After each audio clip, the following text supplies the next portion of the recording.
My boss told me not to work above my pay grade, so I worked at exactly my pay grade. I've been busting my ass at this company for 3 years when my boss Donald absolutely humiliated me in front of everyone during this huge meeting. Hey, maybe we could save time if we changed how we handle these reports, I suggested. Holding up this diagram I literally spent my entire weekend putting together, and this guy just looks at me and goes, "Let's not work above our pay grade, shall we, Tom?" With this condescending little laugh that made the whole room go dead silent. You're entry level, not management. You need to learn your place. Do what you're paid to do. Nothing more. He moved to the next slide like he hadn't just insulted everything I'd done. Stay in your lane, Thomas. I set down the marker quietly. Okay, then staying in my lane it is. He practically glowed with satisfaction. See how easy that is? Everyone just doing their assigned tasks. No overstepping. The very next morning, April from accounting showed up at my desk with her usual panic. "Thomas, can you fix this spreadsheet real quick? You always know how to handle these things." I kept typing without looking up. "Sorry, that's above my pay grade. Tech support handles that stuff. But you've literally always helped me with this." Donald made it clear yesterday that I need to stay in my lane. Call IT. Her face went through 3 different expressions before settling on disbelief. That afternoon, Donald himself appeared with his laptop looking stressed. "Need you to polish these slides for tomorrow's big presentation." I didn't even glance at the screen. "That's design work, Donald. Above my pay grade." His left eye started twitching. "You've been doing my slides since you started here, which was wrong of me. You were right yesterday. I was overstepping. This presentation is critical. Then you should probably do it yourself or hire someone." He stood there for a full minute before storming off. The real fun started when the new guy arrived. Sandra from HR brought him to my desk. "Thomas always trains our new people. He's the best at explaining everything." I looked up briefly. "Training is a supervisor job, not in my job description." Sandra looked like I'd spoken in a foreign language. "But you've trained the last 5 people we hired," which was me working above my pay grade. Donald corrected that behavior on Monday. The kid stood there clutching his folder looking lost. "So who's supposed to train me?" "Someone at the appropriate pay level." Donald materialized within 15 minutes looking furious. "What's this about refusing to train Kevin? Training isn't in my job description. We don't have anyone else who knows everything. That sounds like a management problem." His face turned red. "Thomas, be reasonable. I'm being exactly what you told me to be." Thursday at 4:47 p.m.,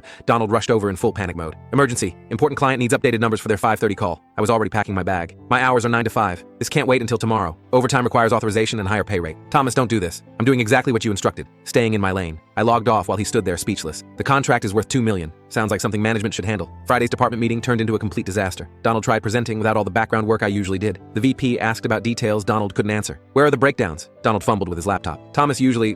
They're being compiled." "I thought Thomas did those," Cora said. "Thomas is focusing on his core responsibilities," Donald said through gritted teeth, "which apparently don't include the 20 other things he was doing," April added, still bitter about the spreadsheet incident. By week 2, everything was falling apart. The printer stayed broken because I stopped fixing it. Reports went out with errors because I stopped checking them. Clients complained about delays because I stopped covering for others. Monday morning, Donald called me into his office with HR present. "We need to discuss your recent performance. My performance has been exactly at my pay grade level. You're being deliberately difficult." "I'm being exactly what you told me to be." The HR rep shifted uncomfortably. "Thomas, we value team players here." "Team players who work above their pay grade without compensation?" Dead silence filled the room. "I'll go back to doing everything tomorrow, at the appropriate salary." Donald's face went purple. "That's a 40% raise. That's the difference between my pay and the work I was doing. This is extortion. This is market rate." The HR rep cleared her throat. "Donald, if Thomas was performing duties above his level..." Donald glared at both of us before finally agreeing.